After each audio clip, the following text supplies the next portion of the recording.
George of the jungle, strong as he can be. So if we have a housing shortage, which, it's going to take several years for us to build out of that. My estimated numbers are 2.5 years to build, provided no new buyers come of age and nobody moves into the state. So in our growth is about 40% in migration. So, that's a big number. Yeah.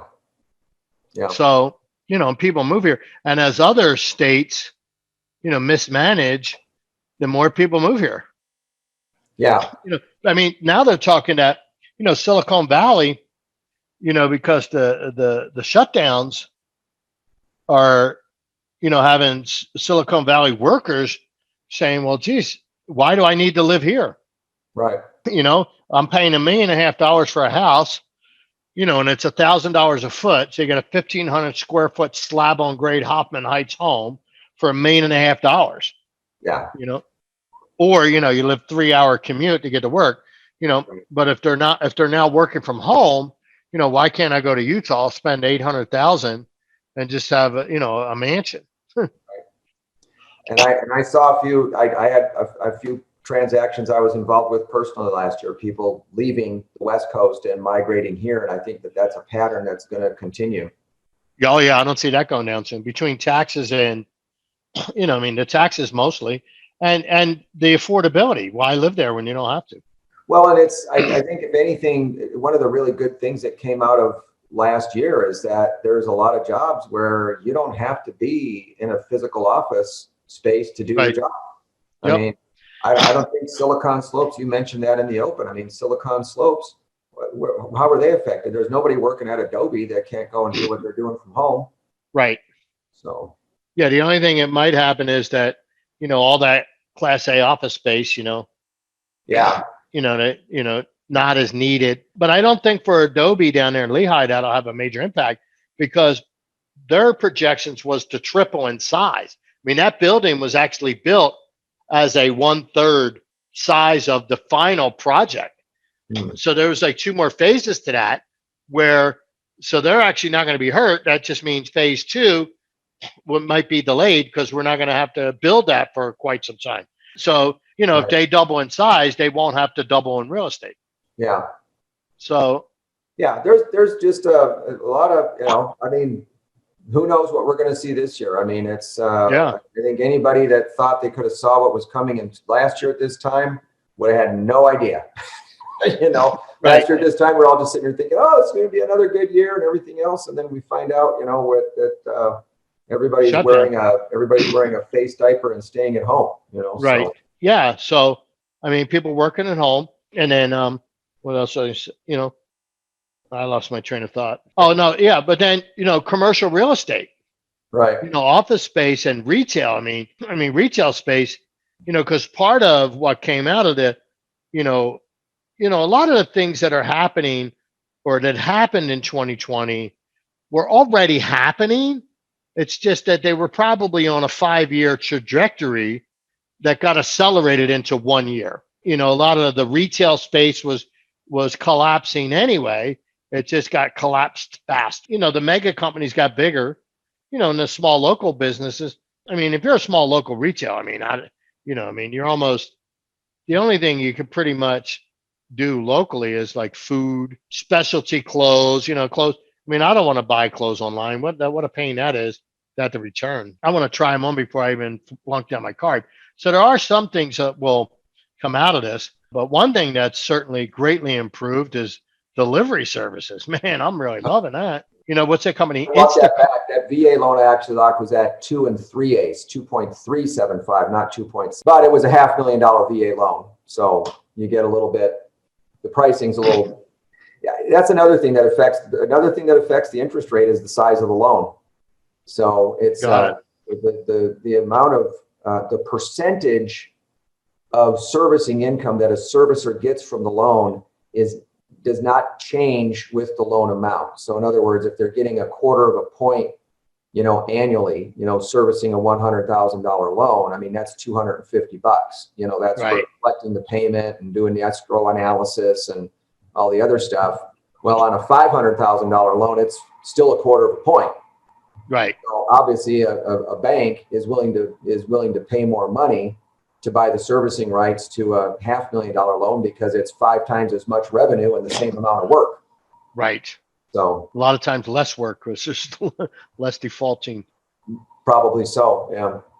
Yeah. But I think we got a good market going again this for it. I mean, last year, Rob, me and Jason did this, and we did it in March, and we did it kind of at the height of the uncertainty and everything else. And boy, I look back on that. I mean, and Jason nailed it. He says, we are not going to have any problems in the Utah market. And, and last year, March and April, I had 3 people that had gone under contract, and the younger millennials, and the parents told them, you pull out of that, and they pulled out of the contract because they told them that house would be selling for 20% less by summertime. And they refused because they were going to help their kids with some gift money. They Right. said, there's no way you're going to be buying a house in March or April. And, it didn't work out the way they thought it would. Nope. No, it's One of the worth buyers had 10%. a father that was a financial advisor. That was, Imagine taking advice from that moron. yeah, right. Yeah. He talked his kids out of a condo in Sandy that was under contract for something like $229. Right. Now it's probably worth, $280. Yeah. Yeah. Right. So anyway, Yeah. so it's, I don't know.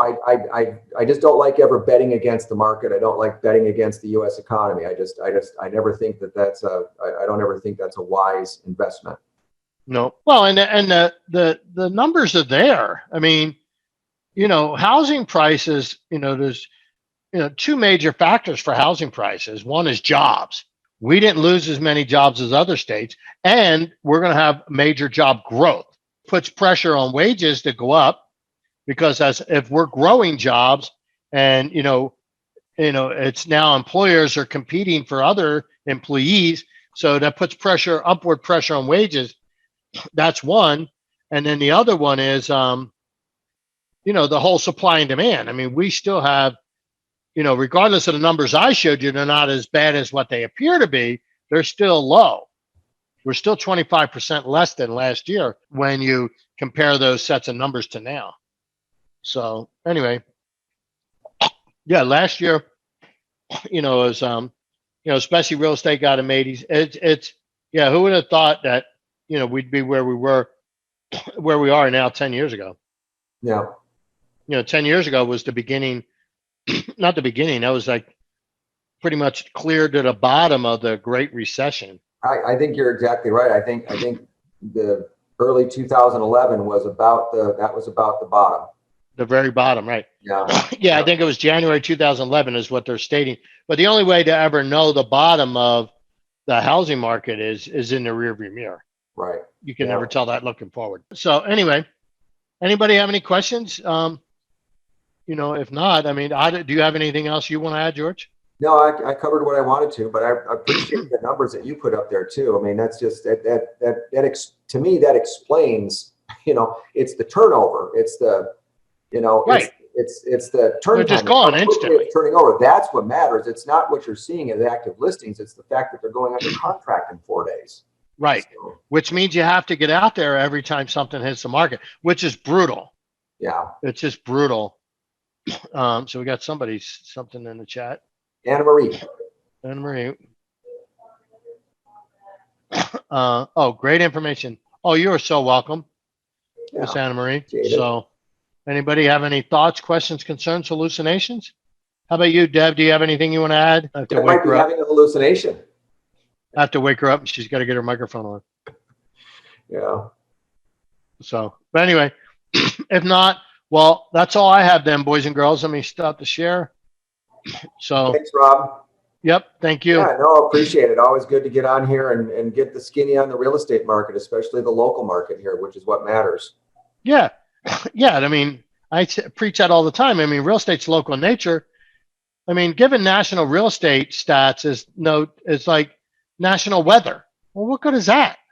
Right. It's 85 in Miami and 12 in Anchorage.